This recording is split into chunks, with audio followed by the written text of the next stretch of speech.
Olá, boa tarde a todos. Estamos aqui iniciando mais uma leitura comentada do nosso livro Em Busca da Nova Consciência. Essa é uma obra que particularmente eu gosto muito de estudar, porque ela tem uma abordagem muito, para mim, bastante simples e direta sobre o desenvolvimento da caminhada espiritual, da vida espiritual. Na última leitura comentada que fizemos, a gente iniciou a leitura do primeiro capítulo e a gente foi até o ponto onde se fez um pequeno resumo dos dois principais conceitos que são fundamentais no ensinamento universal. O primeiro se refere à existência de uma única consciência em todo o universo. Ou seja, aquilo que a gente fala e pensa, né, que a consciência ela é individual. Né? Cada pessoa tem uma, na verdade, a consciência ela é una, ela é uma só e ela é compartilhada por todos nós. E a consciência como a grande força unificadora do universo. Então, esses dois conceitos, eles são fundamentais no ensinamento universal, no desenvolvimento da consciência, da verdadeira consciência, que é exatamente isso que eu acabei de falar agora, né?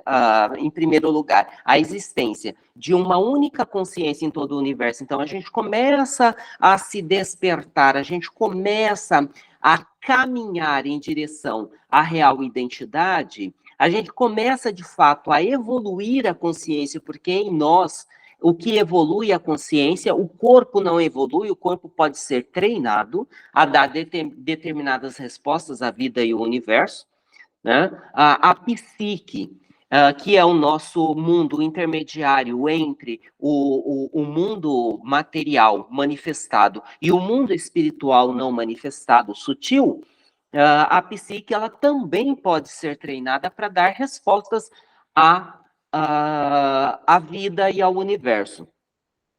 O espírito, a nossa porção divina, ele simplesmente ele é perfeito em essência, então ele não precisa de evolução. O que precisa de evolução é exatamente a nossa consciência, expandir a consciência, evoluir a consciência, tomar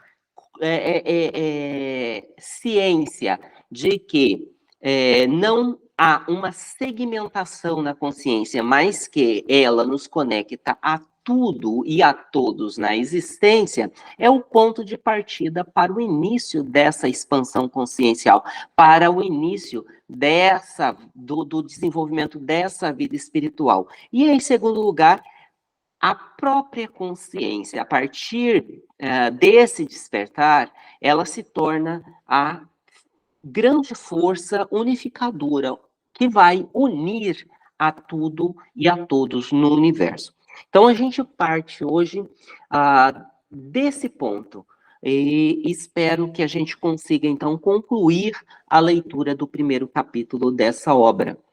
Como eu disse para vocês, particularmente uma obra que eu aprecio bastante.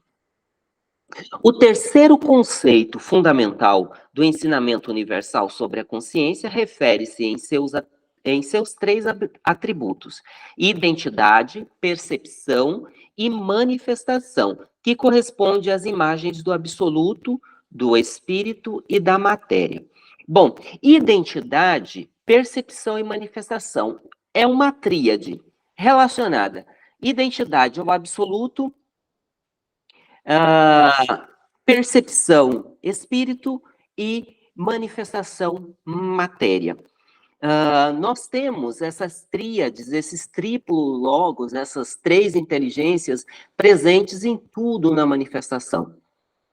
Tá sempre se dividindo em três pontos. Isso é muito interessante a gente ir observando. Não vamos falar detalhadamente sobre essas três inteligências, mas é bom a gente ir observando já a ocorrência, as abordagens dessas tríades, para, em um determinado momento, a gente poder, então, abordar com profundidade esse tema.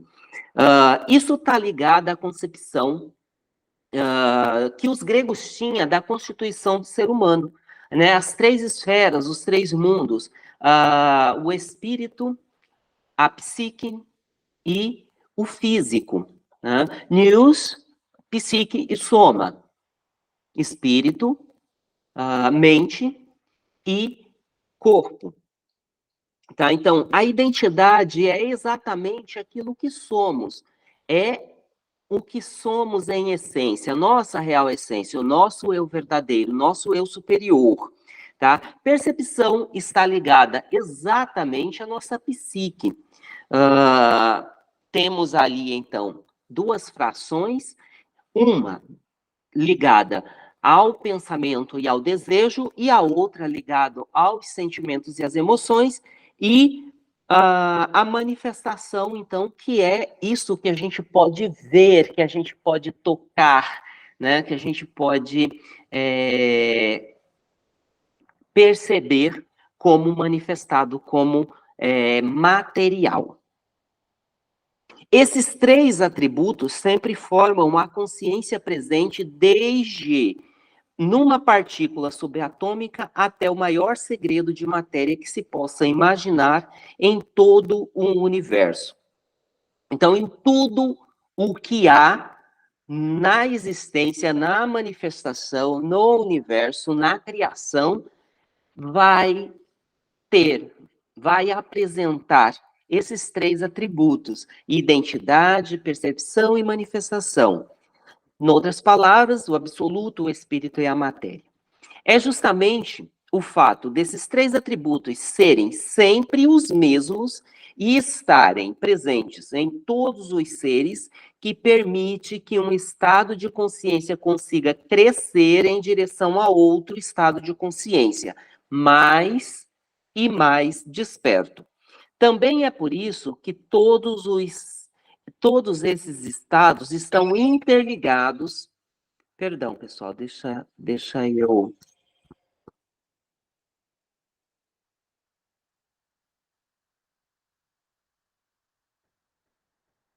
colocar no silencioso aqui, que eu não coloquei.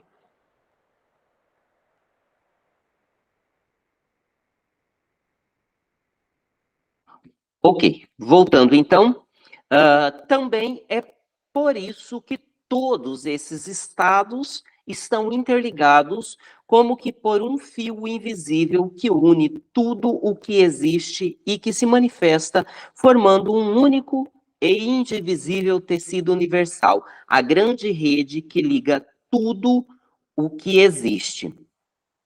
Então, voltando lá aos três atributos, né, está presente em tudo o que existe, certo? Então, esses três atributos são exatamente o que vai permitir que a nossa consciência, a partir de um despertar para esses atributos, cresça.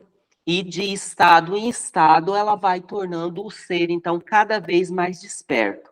Vamos lembrar aqui dos contos arturianos, né? O Arthur Pendragon, o rei Arthur, né? O pai dele, me esqueci o nome dele agora, Uther Pendragon, que era o pai, ele não conseguia tirar a espada cravada na pedra. Ou seja, isso tem um simbolismo muito especial. A espada representa a vontade, né? E a pedra, a matéria. Então, a espada, a nossa vontade cravada na matéria. Então, por que ele não conseguia puxar? Por que ele não conseguia tirar, liberar a vontade da matéria? Né? A vontade dele estava presa, estava dominada pela matéria, por causa da consciência dele. Então, o pai morre, nasce o filho. E exatamente o filho consegue puxar, consegue desprender essa espada da pedra, consegue liberar a vontade do domínio da matéria, consegue dar autonomia à vontade, deixá-la livre da influência da matéria. Exatamente por causa da consciência. O pai tinha uma consciência menor, o filho renasce, nasce com uma nova consciência, com uma consciência maior. Então, esse percurso mostra para nós que é necessário que nossa consciência velha morra e dela renasça uma nova consciência, maior, mais ampla. É exatamente disso que está falando aqui, tá? Esses três elementos, esses três atributos, vai permitir que o ser de um determinado estado de consciência, ele consiga, então, acessar um outro patamar consciencial, mais amplo, mais elevado, e assim ele vai crescendo e cada vez tornando-se mais desperto. Então, a consciência é exatamente o fio que vai ligar, que vai costurar esses atributos em todos os seres. Isso garante que a própria divindade, ou o princípio universal, surja, viva, desperte e se torne consciente de si mesma em todas as ondas de vida no universo, até atingir a perfeição e a transcendência em si mesmo. Veja bem, que ele está dizendo aqui? O que o autor está dizendo com essa afirmação? Ele está dizendo que o princípio universal da vida, que o princípio que anima a matéria, é um único e que ele toma diversas formas para se manifestar.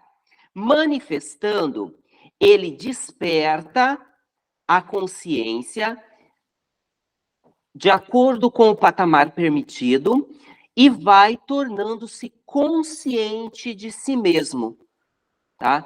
Toda e qualquer partícula existente no universo tem esse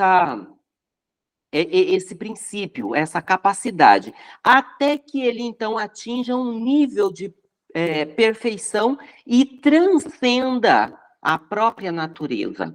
Tá? Esse é um dos principais objetivos nossos.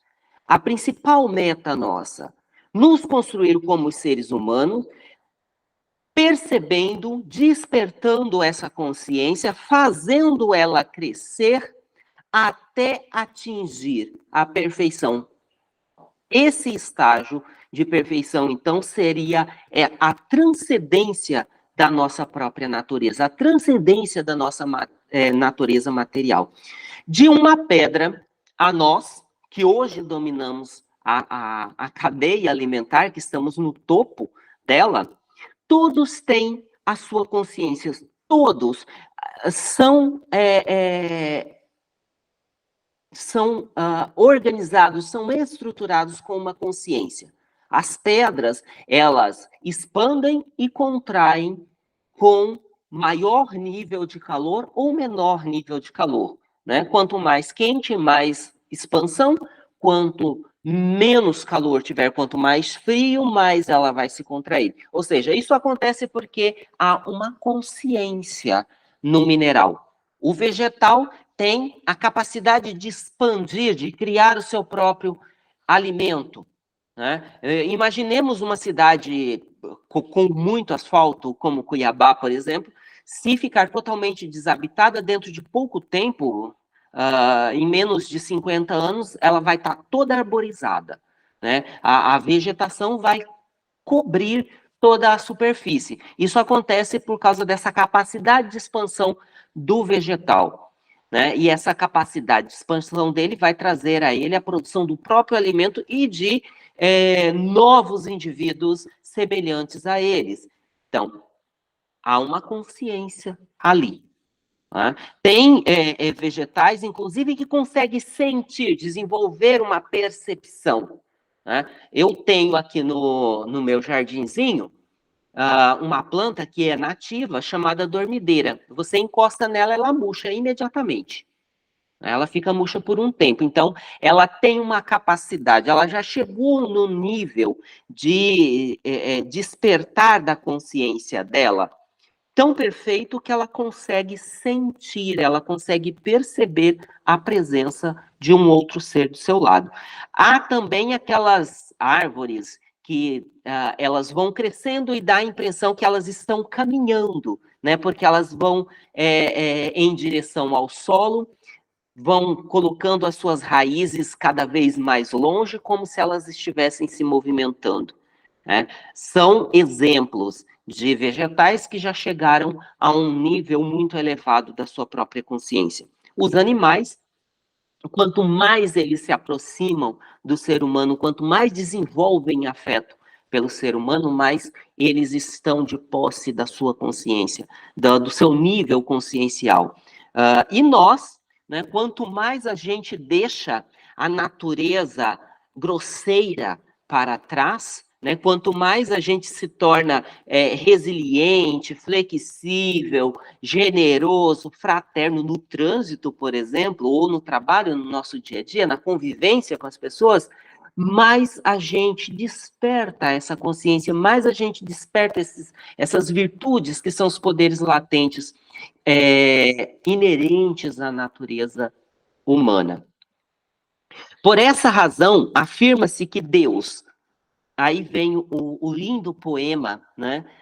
Salvo engano, é um poema oriental. Deus dorme na pedra, respira na planta, sonha no animal e desperta no homem. São as gradações dessa consciência do ser elemental, do ser primordial, a força unificadora que origina tudo, tem em cada ser na existência. Esse Deus que dorme na pedra, respira e sonha e desperta, é a própria consciência una e indivisível.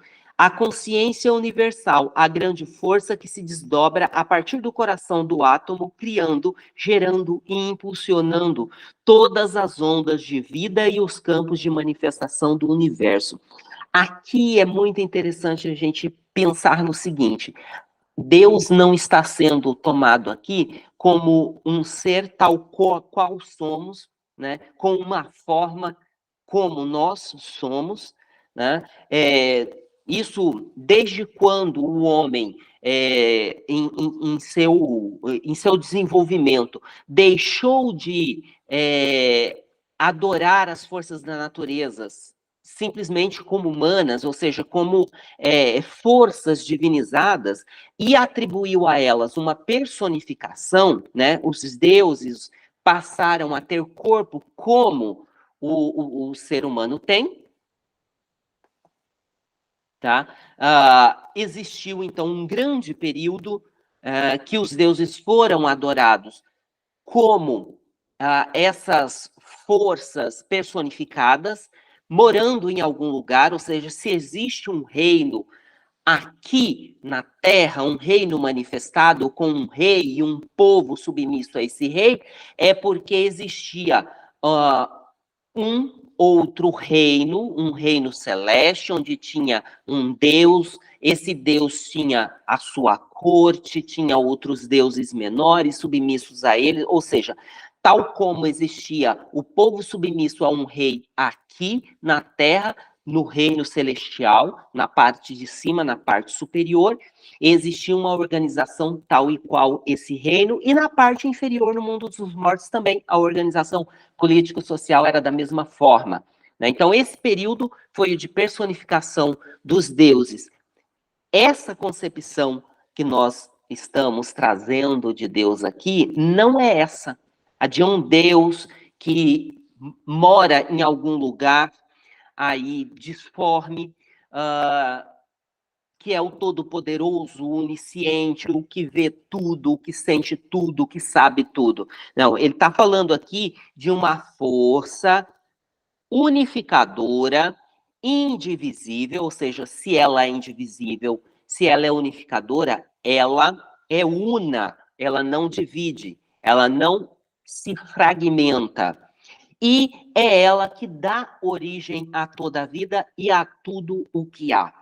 Tá? Então, não estamos falando aqui de uma condição personificada de um ser divino, mas sim de uma força que dá origem a tudo. Podemos aqui também pensar no Big Bang, na teoria do Big Bang, que é aquela partícula de massa extremamente concentrada, de energia, né, extremamente concentrada, em estado puro, que vai se expandindo e formando tudo o que existe. Essa partícula una e indivisível é que a gente está tomando por Deus. Então, se essa força, se essa energia se expande, e ao que consta, a ciência continua em expansão, né? Um momento ela vai voltar ao estado original, ou seja, haverá uma concentração, um recolhimento dessas energias. Acredito que nenhum de nós estará mais aqui, as civilizações já não existirão mais, não existirão mais quando isso acontecer, mas ela retornará ao seu estado inicial. Né? A filosofia hindu fala sobre isso, a respiração de Brahman. Né? Há um momento de expansão e há um momento de retração, de concentração, de recolhimento. Tá? Então, é essa força, essa energia que está sendo chamada aqui de Deus, de consciência una, consciência indivisível, consciência universal, tá bom? Diante dessa grandiosidade de manifestação da consciência universal, cabem aqui algumas perguntas frequentemente formuladas. Vamos a elas. Se a consciência una é essa força universal, onipresente, onipotente em tudo e em todos, se ela é a imagem da própria divindade em cada partícula e ser, e acima de tudo, se ela é a força que une e assegura a unidade de todos os seres no universo, então como se explica nosso atual estado de consciência egocêntrico, que gera esse mundo de horrores em que vivemos? Como se explica esse mundo que criamos, isolado do todo universal, em que nós agrilhoamos uns aos outros, devorando-nos uns aos outros e devastando o nosso cosmo? Como se explica isso diante de tamanha grandeza da consciência universal? Algumas perguntas que a gente com certeza faz, né? Eu pelo menos já fiz em algum momento, né? Por que tanto sofrimento, né? Se somos dotados de uma partícula divina, de uma centelha divina, e esse divino é perfeito, por que que o mundo que nós habitamos, que nós construímos, que nós constituímos, é imperfeito? Ainda que possa soar surpreendente, nosso estado de consciência e de vida é a consciência lógica e natural da evolução da própria força universal, da consciência que, através das diferentes formas de vida, cresce e se eleva até se tornar consciente de si mesma. A consciência universal, que como força aglutinadora do espírito e da matéria, dorme no reino animal, respira e vive no reino vegetal, e começa a se tornar consciente, como em uma consciência de sono no reino animal, finalmente está se tornando autoconsciente no reino humano. Veja que tudo é uma caminhada de expansão, de evolução, de desenvolvimento. Então, o mundo que nós criamos é exatamente o reflexo daquilo que ainda somos, certo? Apesar de sermos, então, dotados por essa centelha divina, por uma natureza que é dual, parte material e parte de origem divina, nós ainda estamos despertando para poder aprender. Não significa que sabemos. A consciência universal é a grande força motriz de toda a vida manifestada no universo. Quando ela se torna consciente de si mesma, ainda que de maneira embrionária, como na humanidade atual, ela assume o comando da evolução da vida, tornando-se o fator preponderante de todo o desenvolvimento. Em um determinado momento de sua história, a espécie humana deixou de fazer parte do desenvolvimento evolutivo automático da natureza e assumiu para si mesma o ônus e o bônus de sua evolução. O ensinamento universal afirma que esse momento marca o surgimento da autoconsciência, ou do que chamamos de consciência eu. Em Sapiens, uma breve história da humanidade, o historiador Yuval Noah Harari descreve o surgimento da consciência eu na espécie humana como a revolução cognitiva, uma mudança em nosso estado de consciência que ocorreu há aproximadamente 70 mil anos e que marcou também o surgimento da linguagem e da representação ficcional do mundo. Assim, surgiram o mundo e sua história, tal como conhecemos hoje. Veja bem, durante muito tempo, né, milhões de anos, nós partilhávamos da evolução da natureza. Nós evoluíamos junto com a natureza. Num determinado momento, essa condição muda, porque nós deixamos de ser sociedades coletoras, né? Ou seja, que vivia de coletar sementes, raízes, que vivia da caça e da pesca, certo? Nós abandonamos isso e fixamos num determinado local. Surge, então, a agricultura, ou seja, a espécie humana, ela deixa a vida coletivista, ela deixa a identidade coletiva, a consciência coletiva de grupo, né? E passa, então, a desenvolver uma consciência individual. Vai surgir aí determinadas marcas que vão fazer com que se crie uma cultura representativa. Vai surgir a linguagem, vai surgir as representações dessa linguagem. Primeiro, de forma muito rústica, muito elementar, de gravuras em rochas, e isso vai se desenvolver até chegar à escrita, né? A partir, então, do desenvolvimento da linguagem, o homem passa a desenvolver a capacidade de representar ficcionalmente o mundo. Então, buscando explicar a natureza e os fenômenos da natureza, o homem vai desenvolver toda uma ficção a partir da linguagem. É aí que vai surgir a cultura, vai surgir as tradições religiosas, por exemplo, que as tradições religiosas nada mais são, os deuses nada mais são que criação da mente humana, tá? Não pensem outra coisa que não isso. Tá? Então, o homem, a partir do desenvolvimento da linguagem, ele cria a representação ficcional do mundo. Ele vai tentar descrever, vai tentar representar os fenômenos que ele via na natureza de uma forma ficcional.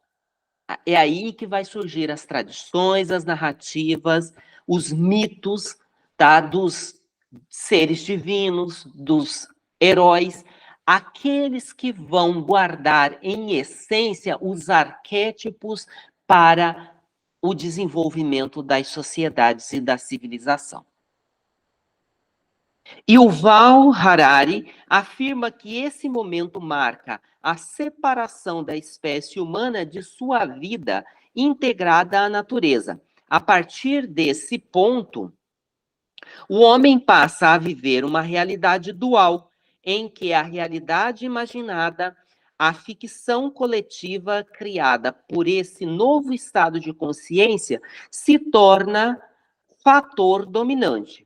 Isso também explica os mitos de Adão e Eva e do paraíso perdido do Éden, que representam a perda da vida integrada à natureza. O ensinamento universal associa esse momento a todos os mitos da queda e da criação de uma ordem de vida separada do todo.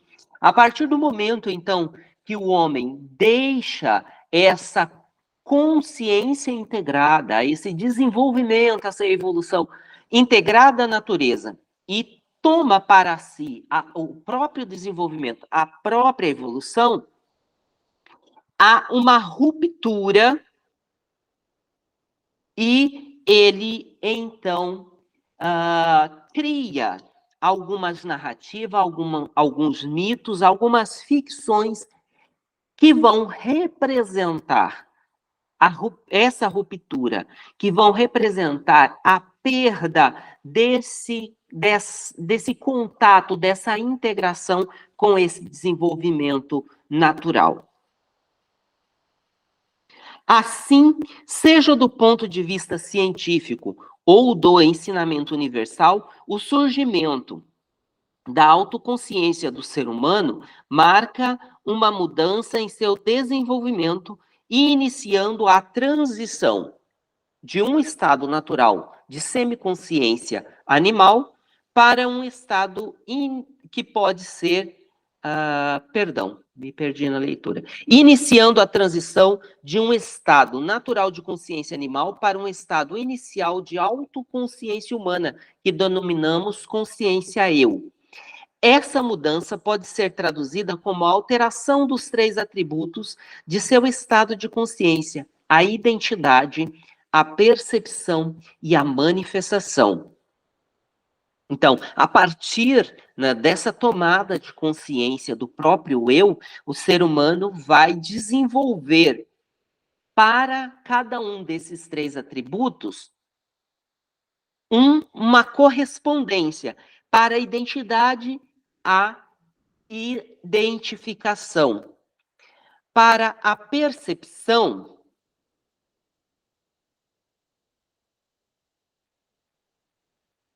e para a manifestação, surgirá, então,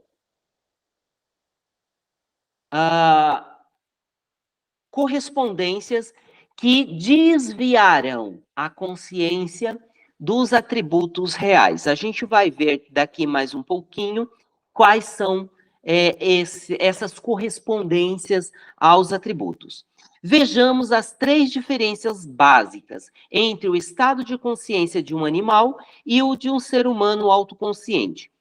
O ensinamento universal explica que a identidade de um animal é coletiva, como já afirmei anteriormente, e que suas ações são diretamente explicáveis pelo conjunto de comportamentos coletivos de sua espécie.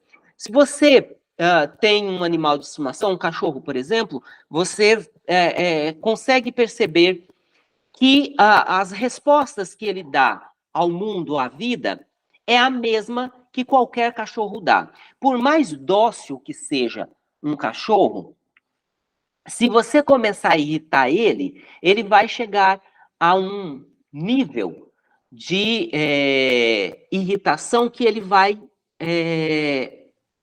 reagir contra você. Ele vai te morder, certo? Então, esse é um tipo de resposta que é coletiva, ou seja, qualquer animal dessa espécie, por mais dócil que seja, que for irritado, vai emitir essa resposta. Ele vai reagir dessa forma. Esses comportamentos coletivos estão armazenados em seus genes e no campo mórfico coletivo, na memória energética coletiva de sua espécie, que no passado era chamado de espírito de grupo. Esse campo mórfico é o reservatório da memória de todos os seres dessa espécie. É seu inconsciente coletivo, aquilo que determina a maneira como todos os membros percebam a realidade. Esse é o segundo atributo de sua consciência, a percepção coletiva. Como consequência, sua manifestação, o terceiro atributo, de sua consciência também se dá através de um conjunto de comportamentos coletivos e altamente previsíveis, apoiados em sua identidade coletiva ou em seu campo mórfico coletivo. É assim que funciona a consciência de um animal, ou seja, eu provoquei aqui o meu cachorrinho, né, o Mozart, e ele me mordeu já 3 vezes, né? Eu começo a brincar com ele e ele vai ficando irritado, ele não gosta muito, e ele reage me mordendo. Eu já levei 3 mordidas dele, 2 no rosto, inclusive, tá? Então, esse é um comportamento previsível, né, da manifestação da sua identidade e da sua percepção. E isso é coletivo. Qualquer cachorro nessa condição vai emitir esse tipo de resposta. O que ocorre quando um ser se torna autoconsciente? O surgimento da autoconsciência funciona como um ímã gigantesco colocado no interior da própria consciência. Esse ímã faz com que o centro de gravidade mergulhe em si mesmo, como se o centro de toda a vida passasse a ser o seu próprio centro de autopercepção. A consciência deixa de ser centrífuga, integrada com o todo, e passa a ser centrípeta, mantendo o centro no interior de si mesma, em uma tentativa cada vez mais intensa e crescente de integrar o todo a partir de sua própria perspectiva individual. Veja bem, nós, quando tínhamos consciência coletiva, essa consciência, ela partia de todo o grupo para nós, né? Não era autocentrada, ou seja, existia um grupo que partilhava de uma única consciência e esse grupo, ele tinha uma percepção guiada por essa consciência coletiva e a manifestação da identidade desse grupo se dava partindo dessa consciência coletiva. Quando nós nos tornamos autoconscientes, esse processo se inverte. Perdemos, então, a consciência coletiva, perdemos também a percepção coletiva, perdemos a manifestação coletiva. Então, vamos ser manifestados como individuais, como um ser individual, tá? Então, a nossa identidade, ela vai estar individualizada, a percepção também, e a manifestação disso vai ser exatamente esse mergulho nessa consciência. Ou seja, eu mergulho nessa consciência e eu me entendo como particular, como não sendo o grupo, mas um elemento que constitui o grupo. Eu pertenço ao grupo, mas não sou o grupo, né? A consciência já não é mais partilhada com o grupo, ela é minha, né? Então, eu tenho um centro e eu mergulho nesse centro. A partir desse centro é que eu conheço o mundo, eu me defronto com o outro e eu o percebo diferente. Eu não sou ele, eu sou um outro ser. Embora essa consciência esteja interligada, né, ela seja una, tá? Quando nos tornamos autoconsciente, nós vamos despertar a percepção da individualidade.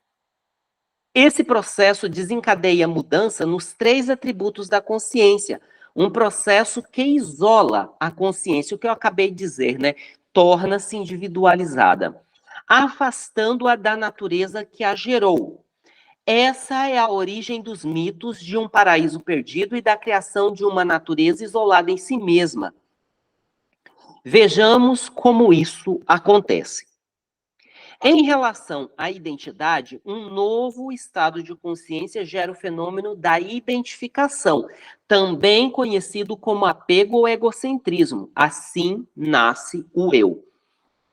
O apego, ele é altamente prejudicial. Por exemplo, quando um ente querido nosso morre, né, faz a passagem para outro estado de vida, nós não sofremos a dor do ente querido que se transformou em um outro tipo de vida,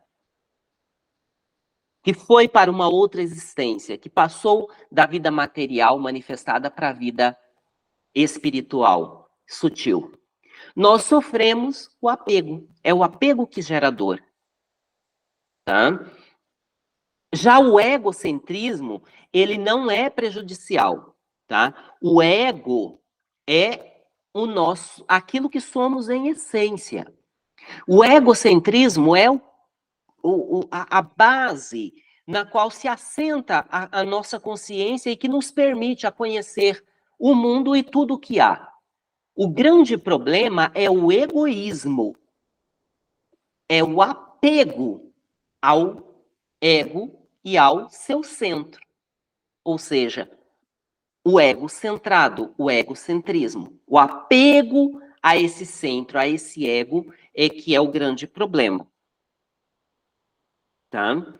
Em relação à percepção, o novo estado de consciência gera um campo mórfico individual, no qual os pensamentos, os sentimentos e as reações se individualizam e particularizam, criando um campo de respiração próprio e auto-isolado. Podemos chamar esse fenômeno de ilusão, engano, ou mais precisamente de projeção. É assim que surge a consciência eu. Então, olha só. Para a identidade, a gente acaba gerando a identificação. Ou seja, eu olho para alguma coisa, eu gosto de alguma coisa e eu julgo isso essencial para a minha existência, para a minha felicidade, por exemplo. Eu olho para o meu corpo, eu me identifico com ele, e essa identificação faz gerar o apego. Né? E aí, isso vai me gerar dor e sofrimento, obviamente. Ou então, vai me gerar o sofrimento, porque a nossa matéria ela é perecível.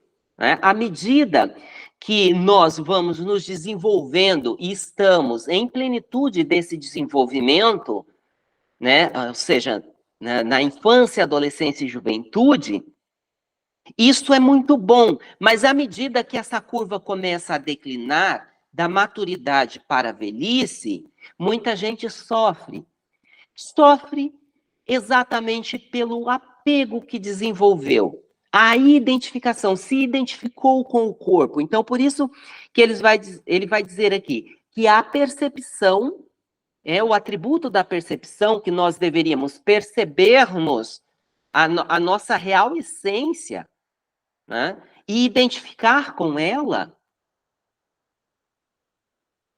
nós, então, criamos uma identificação,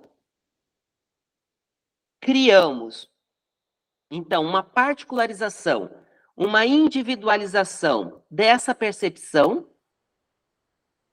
e criamos aí uma ilusão.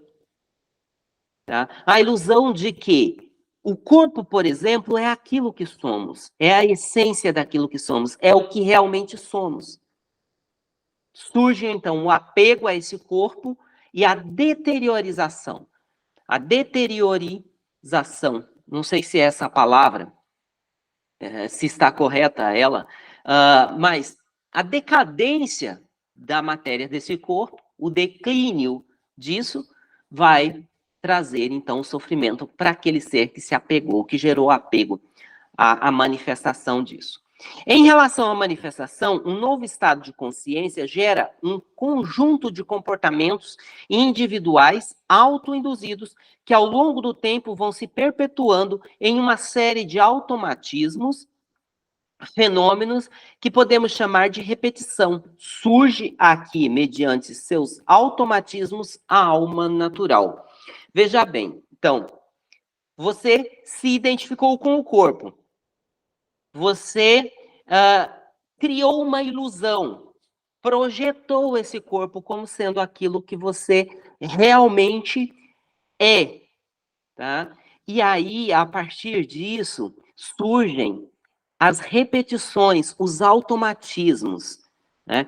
Ah, eu sou assim, eu sou muito impetuoso mesmo, intempestivo, eu sou desse jeito, é o que eu sou.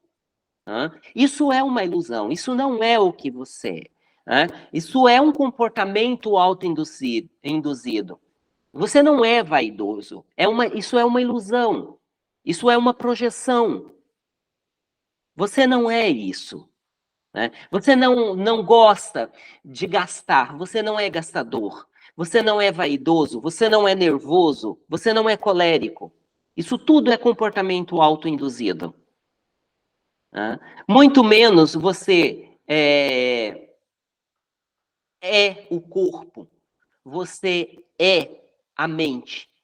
Isso tudo é ilusão criada. Tá? Assim, identidade, percepção e manifestação tornam-se identificação, projeção e repetição, que por sua vez geram o eu, a consciência eu e a alma natural. Eis aqui, caro leitor, os três pilares da consciência egocêntrica natural. Com base nesses três pilares, criamos o círculo vicioso em que vivemos, que somente pode ser rompido de dentro para fora, através de uma transformação da consciência gerada pela própria consciência. Essa transformação da consciência parece modificar totalmente esses três pilares. É a isso que nos referimos quando falamos da demolição do eu, do nascimento de uma nova consciência. Então, pensemos, se você está identificado com o corpo, você projeta, você cria uma ilusão, então, de que esse corpo é o que você é. E aí você repete que isso é aquilo que você é em essência. Certo? Então você cria um automatismo. Em torno disso, você vai projetar e você vai automatizar toda a vida. Como desconstruir isso? Não há outra forma a não ser de dentro para fora. De fora para dentro você nunca vai conseguir. Né? Você precisa, primeiro, mergulhar no interior de si. E daí conseguir, então, quebrar essas identificações que você faz, né, às vezes de forma até inconsciente, quebrar essas projeções, né, desvelar essa ilusão e, obviamente, romper com o círculo vicioso das repetições, das automações. Tá? Então, é necessário que você mergulhe na sua consciência e que você observe. Né? Muitas das vezes a gente fica tentando sondar a nossa consciência com um machado na mão, né? Ou vestido de juiz, né, com martelinho na mão julgando. Você precisa abandonar, né, esses artifícios para poder sondar, observar a sua consciência. Você não pode, de maneira alguma, julgar. Porque você, a partir do momento que se predispor, né, a sondar a sua consciência e fazer isso com fidelidade, você vai começar a observar que todos os defeitos do mundo em potencial existem dentro de você. Assim como as qualidades, para cada defeito, uma qualidade correspondente. É nesse exato momento que muita gente desiste do mergulho na consciência.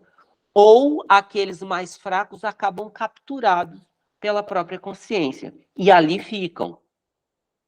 Exatamente porque você vai ver que todos os defeitos do mundo estão ali, todas as sombras estão ali dentro. E você não pode, obviamente, combater, querer exterminar esses defeitos, essas sombras, porque você só vai alimentá-los. Você vai precisar, então, ver esses defeitos e acolhê-los, aceitá-los. Sim, eu sou assim. né? Sim, essas possibilidades existem. E você vai precisar conhecer esses defeitos e conhecer cada gatilho que dispara esses defeitos, fazendo com que você dê determinadas respostas ao mundo. Para, então, você romper com os automatismos e com as repetições, você precisa conhecer os gatilhos. Se eu sei que sou colérico e que dou essas respostas ao mundo, eu preciso observar e conhecer isso. Conhecer esse defeito. Conhecendo, eu vou ter condições de inutilizar os gatilhos que disparam essas respostas coléricas ao mundo. Certo? É a partir daí, desse interior, que você vai conseguir desconstruir, então, esses pilares do eu, do pequeno eu, né? Vamos falar assim, para a gente diferenciar o eu da consciência egocêntrica natural, né? Do eu da consciência superior, da consciência divina. Era isso, ficamos por aqui, não terminamos o capítulo, tá? Mas eu julgo que a gente já conversou bastante e o restante do capítulo fica para uma próxima conversa, para uma próxima reunião, certo? Agora é um momento que eu acho que é o melhor de todos, né? O que eu gosto mais, exatamente aquela parte do nosso encontro, da nossa leitura comentada, da nossa aula, em que a gente bate aquele papo legal sobre a leitura que fizemos. Carolina, vamos lá? Então, professor, eu queria fazer uma pergunta. Também eu gostei bastante da leitura de hoje. Eu acho que veio bem ao encontro de algumas coisas minhas que eu estou vivendo, né? E eu fiquei pensando aqui, né? Que nem você falou, tem que até que toda planta, todo ser, a pedra precisa de uma, quando ela sofre uma pressão, ela expande, né? E aí, então a gente só vai ter essa transformação de consciência quando a gente tiver a gente passar por essa pressão. Não tem uma transformação sem a pressão. É isso que eu fiquei me perguntando, sabe? Essa pressão que eu penso é que eu já transformo essa pressão em sofrimento. Então, a gente não tem uma transformação sem sofrimento. Não precisa dessa pressão, sofrimento. Eu não sei, porque eu relacionei, a não ser que a pressão não seja um sofrimento, né? Mas é que eu relacionei uma pressão a sofrimento.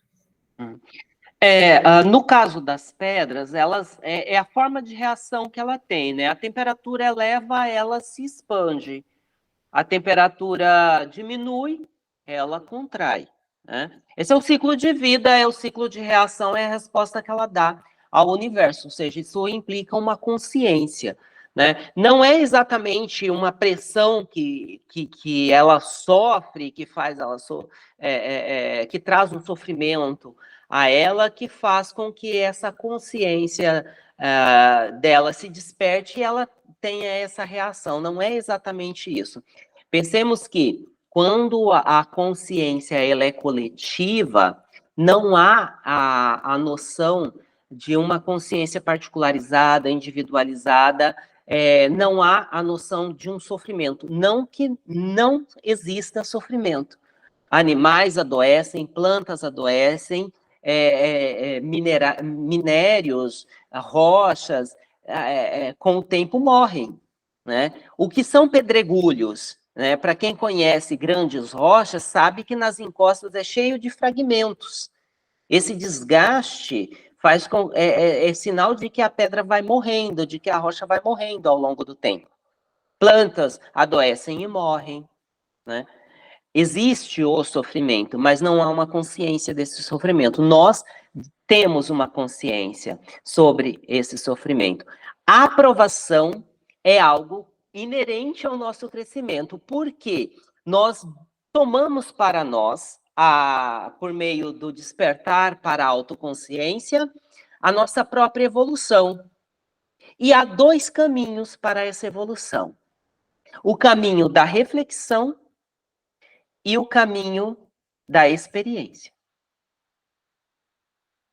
Muitos, mas muitos, pouquíssimos de nós escolhem trilhar o caminho da reflexão para o crescimento, para a evolução. A maior parte de nós, a grande maioria esmagadora de nós, precisa da experiência, né, para poder crescer. Vou me tomar aqui, eu sempre me tomo muito como exemplo, né? Eu tenho uma doença autoimune. E essa doença autoimune, ela me provoca dores infernais. Certo? Então, é uma condição para o meu crescimento. Certo? Eu precisei, durante muito tempo, sabe, foi uma caminhada extenuante, difícil, passar por experiências extremamente degradantes fisicamente e psicologicamente por conta dessas dores, e aí reclamar, maldizer, até chegar um momento que a lição que precisava ser aprendida foi de fato aprendida, né? De que isso acontece porque é próprio do meu corpo, é próprio da minha natureza. E que, sem essa característica, eu não cresceria. Isso é uma condição da minha natureza para o meu crescimento. E que reclamar não altera essa natureza. Se eu reclamar, eu vou ter a dor. Se eu não reclamar, eu vou ter a dor da mesma forma. Eu não controlo a dor.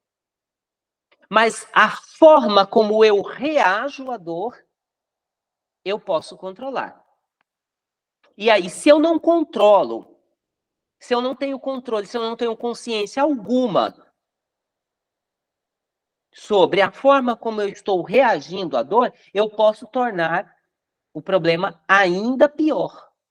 Porque o reclamar lança mais energia negativa sobre o fato. E se a gente levar em consideração que tudo na manifestação é energia, o que é matéria é tão somente energia adensada, né? Essa energia ela vai estar sendo gerada, vai estar sendo emanada para o universo, em contrapartida o universo vai me retribuir com energia igual, com outros tipos de energia igual, né? Então, nós precisamos da experiência, infelizmente, devido ao nosso estado pueril, o nosso estado ainda muito infantilizado de consciência. A gente ainda precisa da experiência para poder aprender. Né? Alguém, é mais ou menos como, eu sei que é um exemplo um pouco tosco que eu vou dar agora, mas é mais ou menos como assim, alguém vai, enfia o dedo na tomada, leva um choque.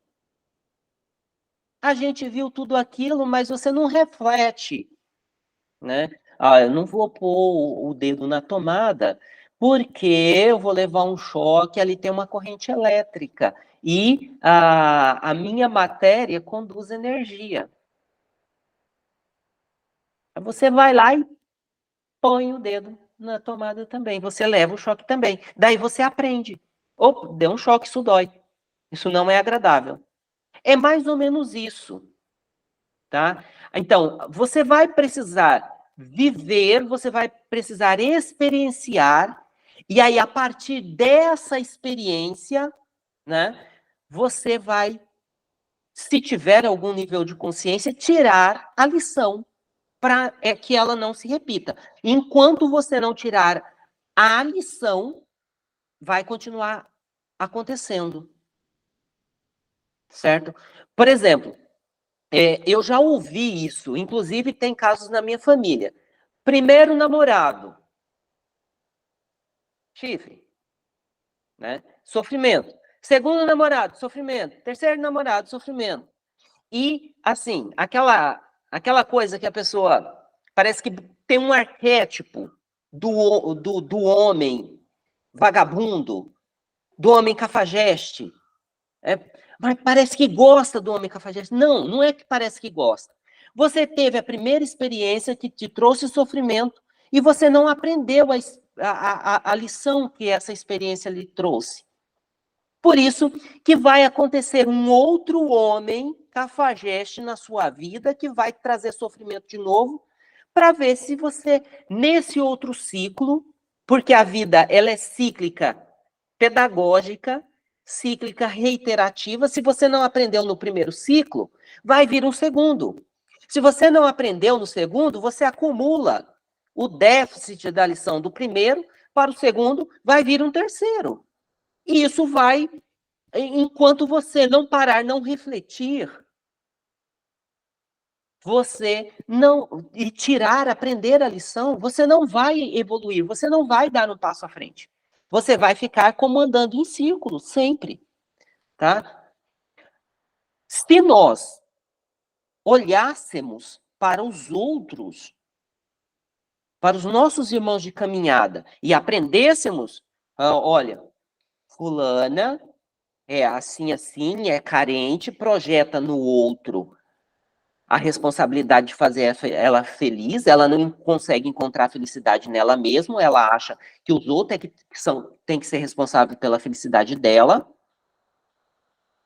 Ela encontrou um homem assim, assim, assim, assim, que fez ela sofrer. Por que mesmo que ela sofreu? Ela sofreu por isso, ela sofreu por isso, por isso. Eu aprendi isso. Eu não vou repetir isso. É isso que nós deveríamos fazer. Se nós não tivéssemos identificação, que foi o que o texto disse, se nós não projetássemos, fizéssemos projeção, criando ilusão, de, não, aconteceu com ela, mas eu sou diferente, eu não sou ela. Comigo não vai acontecer isso. Sou muito mais esperta. E cai, acontece. Né? E aí, o terceiro pilar, né? Ao invés ali da manifestação, né, de você manifestar, de você expressar a realidade do seu eu, deixar o seu espírito governar o seu corpo, manifestar a sua real natureza, a sua natureza elevada, né, você vai criar uma série de comportamentos autoinduzidos, né? E aí, a cultura, a igreja, a escola, a sociedade vai te induzir, né? Não, você é bem-sucedido se você for assim, você é bem educado se você for assado. Tudo isso, comportamentos autoinduzidos. Né? O que é felicidade de fato para você? O que é educação de fato para você? O que é sucesso de fato para você? Você entendeu isso ou você está repetindo? Você foi autoinduzido, criou um automatismo em torno do que é felicidade, do que é sucesso, do que é educação. Nós não paramos para refletir sobre isso. Então, o caminho da reflexão, para a gente, é muito difícil. Tá? A gente ainda é muito infantil para refletir e para aprender por meio da reflexão. Então, resta-nos a experiência, infelizmente. Então, no nosso caso, a experiência vai trazer, sim, algum nível de sofrimento, porque sem provação não há crescimento. Tá? A experiência traz as provas, e as provas, se bem aproveitadas, trazem crescimento. Se a gente passar pela prova e ignorar, eu não mereço isso, né? Eu não sou culpado, não sei por que isso está acontecendo comigo, você não tem a capacidade de olhar para você encontrar, né, no passado, ou num passado recente, ou o que você fez hoje, né, que está lhe trazendo essa aprovação, né, você ficar projetando para fora, nos outros, você não vai conseguir tirar da prova a lição que você precisa. Tá? Então, no nosso caso, sim, a gente vai ter aprovação com um nível de sofrimento, mas tem uma coisa.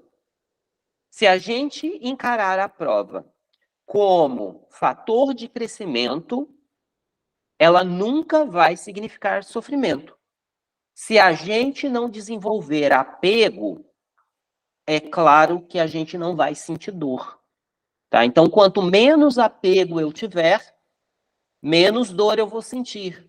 Quanto mais consciência eu tiver de que a prova é fator de crescimento, menos pressão, menos sofrimento. Eu espero que eu tenha conseguido responder a questão. Dona Laura? Obrigada.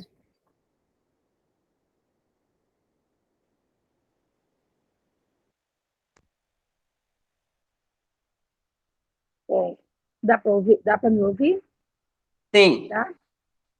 A minha dúvida, na verdade, eu quero mais esclarecimento, porque no passado, antes de eu entrar para a Umbanda, eu já estudava sobre a veracidade da história narrada em muitas Bíblias, em várias religiões, sobre a, a, o arquétipo real, a simbologia por trás de Adão e Eva.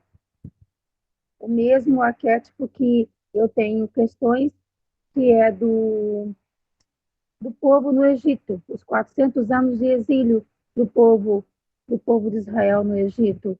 Qual é a simbologia disso em relação ao nosso crescimento? O que é indução? O que realmente é fato? A mesma história na narrativa de Adão e Eva, o fruto proibido. É uma narrativa bem complexa, mas ela vem nos trazendo num caminho. E como eu já estudei N matérias de N religiões, isso tocou num ponto que me fez refletir novamente lá atrás o que eu já havia estudado. Um ponto fala que não existiu Adão e Eva. Outro ponto já fala que há controvérsias. E eu gostaria que o senhor me detalhasse melhor essa parte que o senhor narrou agora há pouco. Certo.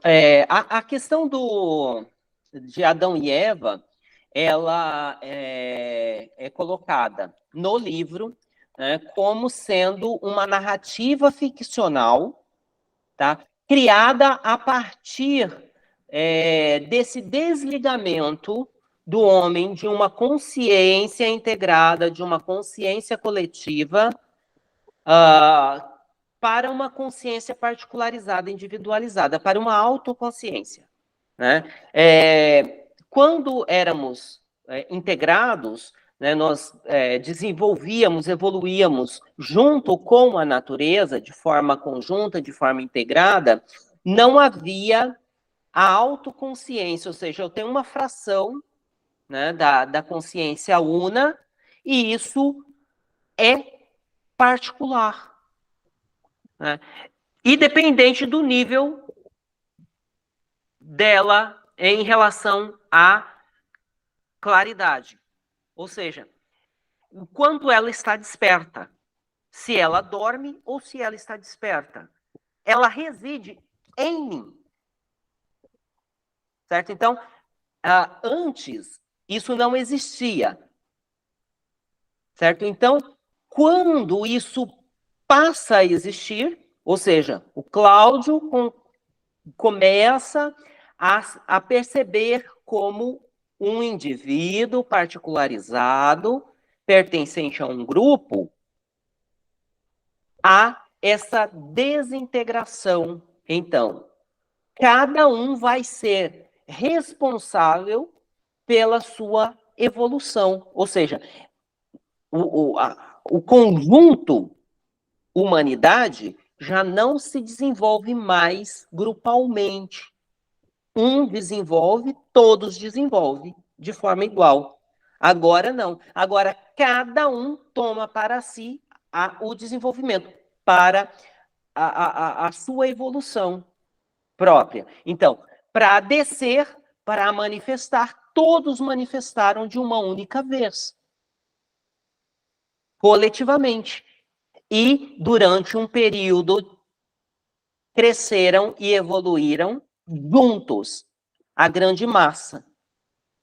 Num momento, surge a autoconsciência.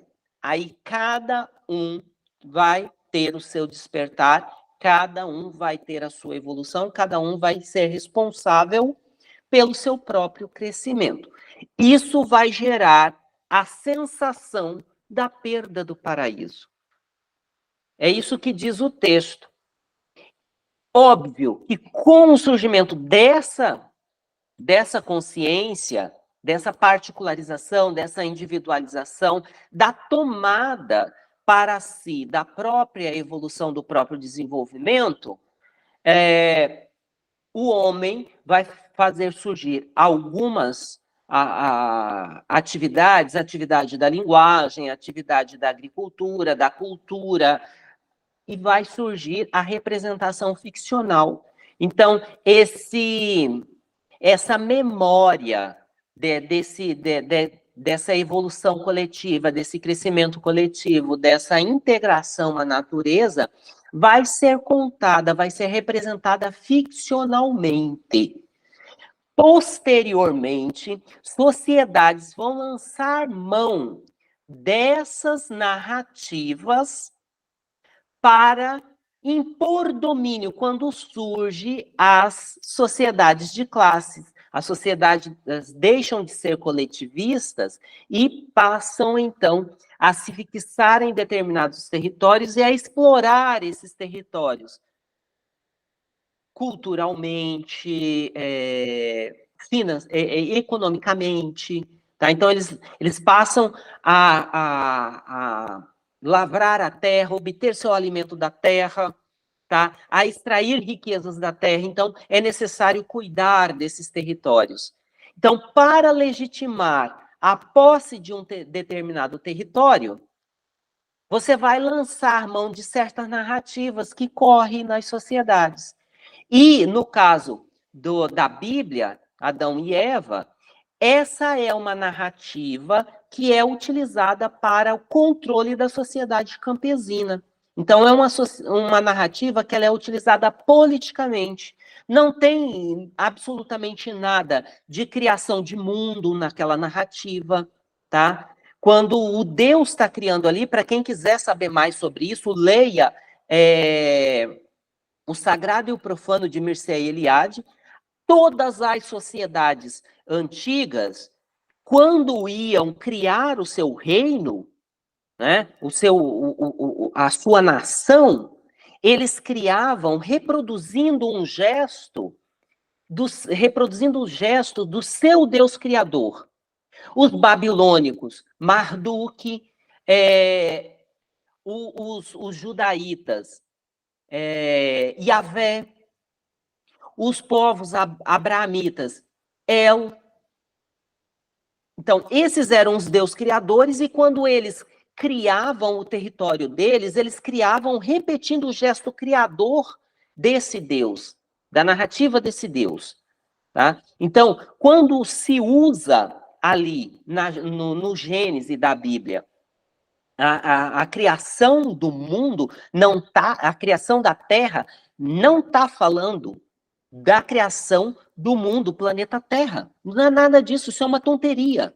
Está falando da criação do reino de Judá, especificamente, da terra de Judá, para legitimar o reino. Né? E aí, quando se narra Adão e Eva, ali é uma narrativa político-religiosa para controlar os campesinos. Os campesinos tinham um culto agrário. O que a narrativa do Adão e Eva na Bíblia vem para controlar? Controlar exatamente o culto campesino. Proibir o culto campesino. E ali na narrativa de Adão e Eva, além de ser expulsos, né, o que é o Jardim do Éden na narrativa? É o Templo de Jerusalém.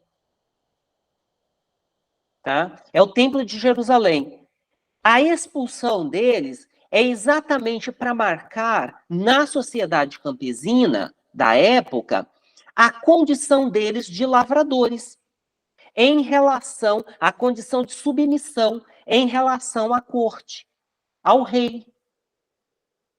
Outra coisa que se é estabelecido é o sacrifício substitutivo, né? Você ter, porque o tempo para essas sociedades, ele tinha um ciclo de 1 ano, tá? E a cada ano o Deus Criador tinha que recriar o tempo. Então, além de proibir o culto agrário, onde lá as famílias campesinas mesmo pegavam lá o que eles colhiam, ofereciam aos deuses, cultuavam aos deuses, para que eles pudessem ter um novo ano de vida, um novo ano de colheita, um novo ano de cria do seu gado. Então, o templo expulsa eles, tá, da terra e estabelece que, além de sustentar o templo, eles vão ter que vir ao templo e fazer o sacrifício no templo. Né? Vão ter que oferecer uma vida em troca da vida deles, para a recriação do tempo deles, para a recriação de mais 1 ano de vida para eles. Tá? Eles vão ter que ir ao templo e sacrificar um animal. Tá? Então, a narrativa ali, eles lançam mão, tá, desse mito, desse conto ficcional que é relacionado no ensinamento universal à perda da consciência coletiva e o desenvolvimento da consciência individual, da consciência eu.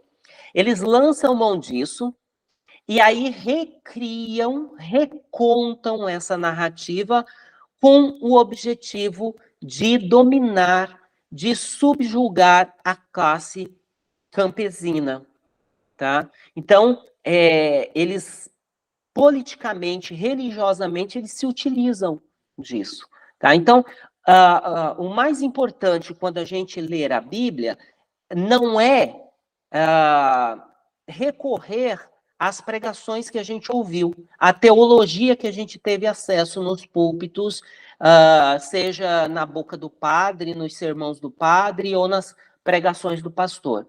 Mas a gente mergulhar no texto e tentar entender o que o escritor daquele texto estava querendo com aquilo. Tá?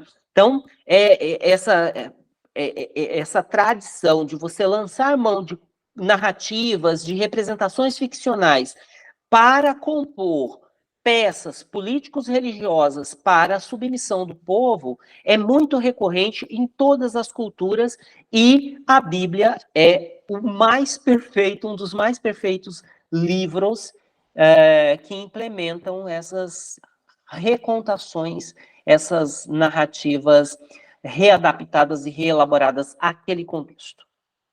Tá? Então, o mais importante que a gente para a gente pensar na leitura desse texto que estamos lendo, é que a questão do paraíso perdido, né, do Adão e Eva ali, que seriam os primeiros, são personagens míticos, não tem nada de histórico, tá, nisso, não há nada de história nisso, são representações ficcionais, são personagens míticos que representa a humanidade na passagem de uma consciência coletiva para o desenvolvimento de uma consciência autocentrada. Tá? É só isso. Não há profecia, não há milagre criacional, não há pecado nenhum, tá? Há tão somente o momento em que o homem assume para si a responsabilidade da sua própria evolução, do seu próprio crescimento. Tá? É isso, espero que tenha Muito obrigada. comentado um pouco essa questão. É claro, estou comentando à luz do texto que a gente leu, tá, pessoal? Certo, professor, obrigada. A mim me interessa isso, tá? A Alguma leitura de coisa hoje mais? veio bem a calhar com algumas coisas que estavam pairando na minha cabeça. Acho que era para eu ouvir mesmo. Certo. E a gente vai continuar fazendo a leitura dessa obra, ela é muito interessante, muito boa, e ela, para os dias que atravessamos, de muita ilusão, de extrema ilusão, de muita identificação, de ilusão e de automatismos de repetição, é uma leitura essencial para o nosso despertar. Tá? Muito obrigado pelo momento, eu amo aprender e esses momentos, eles são de grandes aprendizados. Por isso eu os repito, né? Em pleno domingão, né, poderíamos estar fazendo qualquer outra coisa, estamos aqui falando sobre isso. Tá? Muito obrigado. Provavelmente, no próximo domingo, a gente faça uma aula sobre introdução ao autoconhecimento. Tchau, tchau.